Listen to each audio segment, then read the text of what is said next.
வணக்கம் நண்பர்களே. தனுஷ் அரசியலுக்கு வராரா, வருவாரா, வரணும் அப்படின்னு யார் நினைக்கிறாங்க? பிஜேபி நினைக்குதா?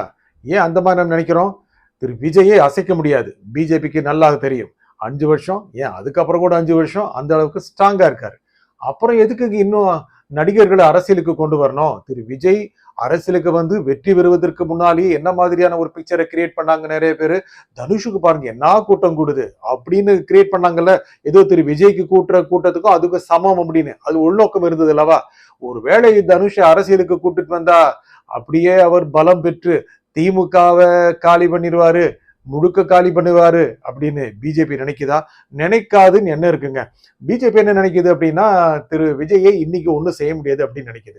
இது எதற்கான இந்த பேச்சு வந்துச்சு அப்படின்னா, தேசிய திரைப்பட விருதுகள் அறிவிக்கப்பட்டதுல தமிழ்ல சிறந்த தமிழ் திரைப்படமா ராயன் தேர்ந்தெடுக்கப்பட்டது. எல்லாருக்கும் ரொம்ப ஆச்சரியமா போச்சு.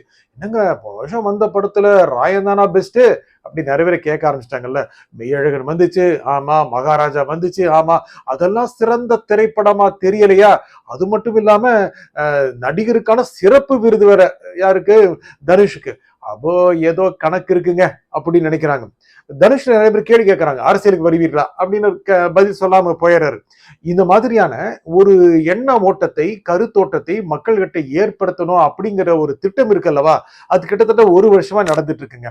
நீங்க பல பேட்டிகளை பாத்தீங்கன்னா திரு விஜய்க்கு எதிரானவர்கள் நிறைய பேர் பேட்டிகளை சொல்லுவாங்க. என்ன சொல்லுவாங்கன்னா, பாருங்க தனுஷ் கூட்டம் கூடுது, இன்னும் கூட பல நடிகர்களுக்கு கூட்டம் கூடுது, அஜித்துக்கு கூட்டம் கூடுது, இப்படிலாம் சொல்லிட்டு தான் இருந்தாங்க. இந்த மாதிரி சொல்றதுக்கு காரணம் என்னன்னா, திரு விஜய் ஒரு அரசியல் சக்தியாக மாறுவதற்கான தடையை ஏற்படுத்த முடியுமா அப்படின்னு நினைச்சாங்க. ஆனால் அவர் அப்படியே ஒரு சுனாமி மாதிரி அடியடிச்சு ஆட்சிக்கு வந்துட்டாரு. பெரும்பான்மை வரலைங்க. ஆமாங்க, இன்னும் கூட அவர் சிறந்த முறையில் பிரச்சாரம் செய்திருந்தால் பெரும்பான்மை பெற்று முழு மெஜாரிட்டியோட அவர் ஆட்சி செய்திருப்பார். ஆனா இன்னும் கூட இப்போ அவருடைய புகழ் தினந்தோறும் ஏறிட்டே இருக்கு. அடுத்த சில ஆண்டுகளுக்கு, ஏன் பல ஆண்டுகளுக்கு அவரை அசைக்கவே முடியாது. என்ன காரணம்னா, அவர் என்ன செய்தாலும் மக்களுக்கு பிடிக்குது. ஒரு மிகப்பெரிய அளவுக்கான ஒரு வைரலான ஒரு ஆக்டிவிட்டியா மாறுது. வைரல் அப்படின்னு பண்ணா இல்லைங்க, இது ரீல்ஸ் வர்ற ஆட்சி, ரீல்ஸ் கட்சி இப்படிலாம் சொல்றாங்க. நிறைய பேர் சொல்றாங்க, திமுக காரங்க, அண்ணா திமுக காரங்க சொல்லிட்டே இருக்காங்க. அவங்களும் விடாம ரீல்ஸை போடுறாங்க. ஆனா எந்த எஃபெக்டும் இல்லை. திரு விஜய் ஒரு சமூக நல விடுதிக்கு போறாரு அப்படின்னா தமிழ்நாடு முழுக்க, இந்தியா முழுக்க மிகப்பெரிய செய்தியாகுது. மாணவர்கிட்ட பேசுறாரு, மாணவர்கள் கடுமையான விமர்சனங்களை வைக்கிறாங்க, அதெல்லாம் பொறுமையா கேட்டு வாங்கிக்கிறாரு. அவர் இறங்கி போகும்போது ஒரு மாணவர் மேல இருந்து சத்தம் போடுறாரு, சார் உங்க சிரிப்பு நல்லா இருக்கு சார். அந்த வீடியோ, அந்த ஒரு ரீல் பயங்கரமா ட்ரெண்டிங் ஆகுது உலகம் முழுக்க. இதுவரைக்கும் வந்த சமீப காலத்துல வந்த எந்த அரசியல்வாதிக்கும் கிடைக்காதது. அவர் மிகப்பெரிய நடிகருங்க, மிகப்பெரிய நடிகராக இருந்து அரசியல் வந்திருக்கிறார். இன்னும் ஒரு படம் வர வேண்டியதா இருக்கு, ஜனநாயகம் வர வேண்டியதா இருக்கு. அது உலகத்திலும் மிகப்பெரிய ஹிட் அடிக்கும் அப்படின்னு அரசியல் விமர்சகர்கள், சினிமா விமர்சகர்கள் கணிச்சிருக்காங்க. அப்படின்னா அவரு இன்னும் கூட மிகப்பெரிய நடிகர் தான். அடுத்து ஒரு படம் பண்ணா கூட பிச்சுட்டு போகும்ல. ஆனா ஒரு அரசு பதவிக்கு வந்துட்டதுனால செய்யாம இருப்பார்.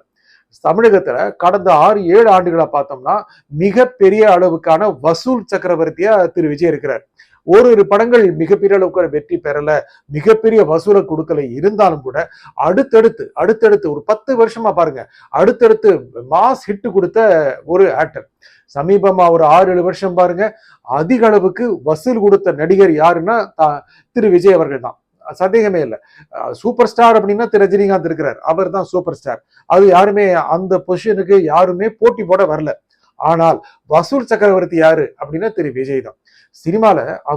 சினிமால நடிக்கிறத நிறுத்திட்டாரு அப்படிங்கிறதுல சினிமாக்காரங்க நிறைய பேர் ரொம்ப வருத்தங்க. மிகப்பெரிய மார்க்கெட் எல்லாம் போயிடுச்சு, தமிழ் மார்க்கெட்டு. இதெல்லாம் எதுக்கு சொல்றோம்னா, ஒரு மிகப்பெரிய நடிகர் மக்கள்கிட்ட ஒரு அரசியல்வாதியாக உருவெடுத்து வரும் பொழுது இவரிடம் நம்பிக்கை வைக்கலாம் அப்படின்னு மக்கள்கிட்ட ஒரு எண்ணம் உருவாச்சு. நடிகர் அப்படிங்கிறதுக்காக மக்கள் ஓட்டு போட்டுறல, ஆனால் அவர் மிக மிக பிரபலமான நடிகர் என்பதை மறுக்க முடியாது. இவ்வளவு பிரபலமான நடிகரை மக்கள் ரொம்ப ரொம்ப விரும்பினாங்க. யாரு? குழந்தைகள் மட்டுமல்ல, தாத்தா பாட்டிகள் வரை அவர் ரொம்ப ரொம்ப விரும்பினாங்க. அதன் மூலமாக ஒரு நம்பிக்கை நட்சத்திரமாக இவரை பார்க்கலாம் அப்படின்னு நினைச்சாங்க. அதுதான் ஓட்டா மாறிச்சு. சின்ன குழந்தைங்கலாம் பெரியவங்கிட்ட சொல்லி தாத்தா நீ ஓட்டு போட்டுரு, மாமா நீ ஓட்டு போட்டுரு அப்படின்னு ஓட்டு போடலைங்க. அந்த மாதிரி தப்பான பிம்பம் சித்தரிக்கப்படுது. பெரியவர்கள் சிந்திக்க தெரியாதவர்கள் அல்ல, சிறியவர்கள் வேண்டுமானாலும் ஒரு பெரிய திரை மயக்கத்தில் இருக்கலாம். பெரியவர்கள் அப்படி இல்லை, ஏற்கனவே பல தேர்தல்களில் ஓட்டு போட்டவர்கள், ஜென்சி முதல் முறை ஓட்டு போட்டவர்கள் அப்படியே போய் மயக்கத்தில் போட்டுட்டாங்களா? கிடையாது.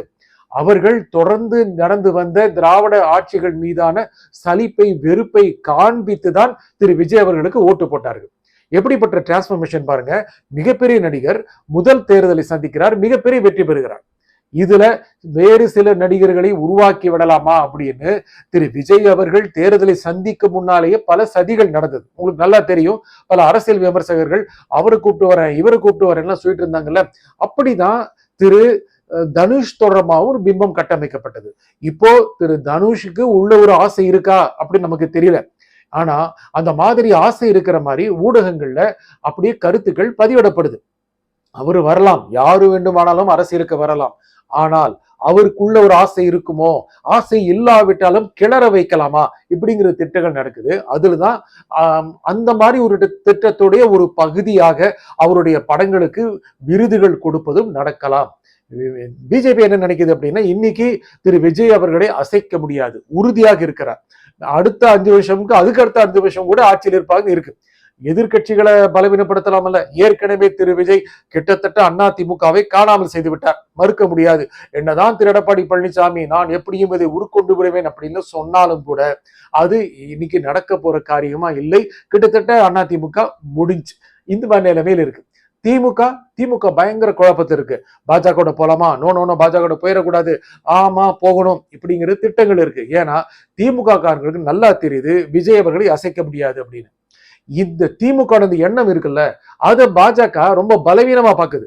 நாளைக்கு கூட்டணி வைத்து மத்திய அமைச்சரவையில, பாஜக அமைச்சரவையில, திரு மோடி அமைச்சரவையில திமுகவுக்கு இடம் கூட கொடுக்கலாம். அது என்னன்னா அப்படி கொடுத்தா திமுக இன்னும் பலவீனமாயிரும் அப்படின்னு பிஜேபிக்கு நல்லாவே தெரிஞ்சிருக்கு. இந்த சமயத்துல நடிகர்கள் வந்தார்கள் என்றால், அவர்கள் பக்கம் ஓட்டுகள் போகும் என்றால் அது யாருக்கு பலவீனம்? திமுகவுக்கு பலவீனம். அண்ணா திமுக விட்டுருங்க, தினந்தோறும் அப்படியே பலவீனம் அடைஞ்சிட்டு இருக்கு. திமுக அப்படி இல்லை, திமுகவையும் பலவீனப்படுத்தலாம், திமுக பலவீனமாகிவிடும் அப்படின்னு மத்திய பிஜேபி நினைக்குதுங்க. திமுகவுக்கு எதிரானவர்கள் ரொம்ப தீவிரமா நினைச்சிட்டு இருக்காங்க. இந்த ஸ்பேஸ்ல பிஜேபி வளரணும்னு நினைக்கிறாங்க. அண்ணாமலை பக்கம் நிறைய பிஜேபிக்காரங்க போயிட்டாங்க, இன்னும் அவர் மேல நம்பிக்கை வைக்கிறவங்க இருக்காங்க. ஆனால் அண்ணாமலை பிஜேபியில் இருக்கும்போது பெற்ற அந்த மதிப்பு வெளியே போன பிறகு இல்லைங்கிறது எல்லாமே ஒத்துக்கிறாங்க. அவர் 1 லட்சம் பேரை காமிக்கலாம், 2 லட்சம் பேரை காமிக்கலாம், இதெல்லாம் ஓட்டா கன்வெர்ட் ஆகுவாங்கிறது மிகப்பெரிய சந்தேகம். ஏனென்றால் அது பாஜகவோட ஓட்டு. பாஜக ஓட்டு எவ்வளவுங்கிறது நமக்கு தெரியும்ல. இதனால அண்ணாமலையை நம்ப முடியாதோ அப்படின்னு பிஜேபி நினைக்குது. ஆமா, அண்ணாமலையே நம்பணும் அப்படின்னு பிஜேபி நினைக்குது. பிஜேபி தன்னை தான் நம்ப வேண்டும். அது ஒரு RSS வழியில் வந்த ஒரு மிகப்பெரிய ஒரு கட்சி. அது தன்னை நம்பி தேர்தலை சந்திக்க வேண்டும். அப்ப என்ன ஆகணும்?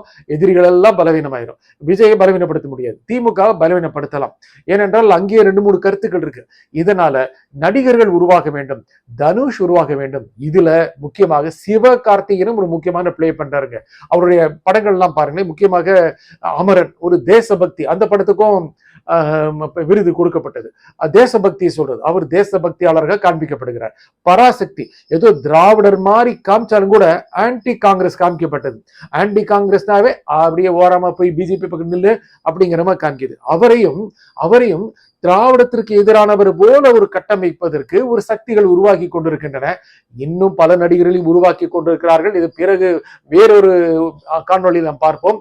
இப்பொழுதைக்கு விஜய் அசைக்க முடியாது, திமுக அசைப்பதற்கு நடிகர்களை ஊக்கப்படுத்தலாம் அப்படின்னு பிஜேபி நினைக்க வாய்ப்பு இருக்குங்க. நன்றி, வணக்கம்.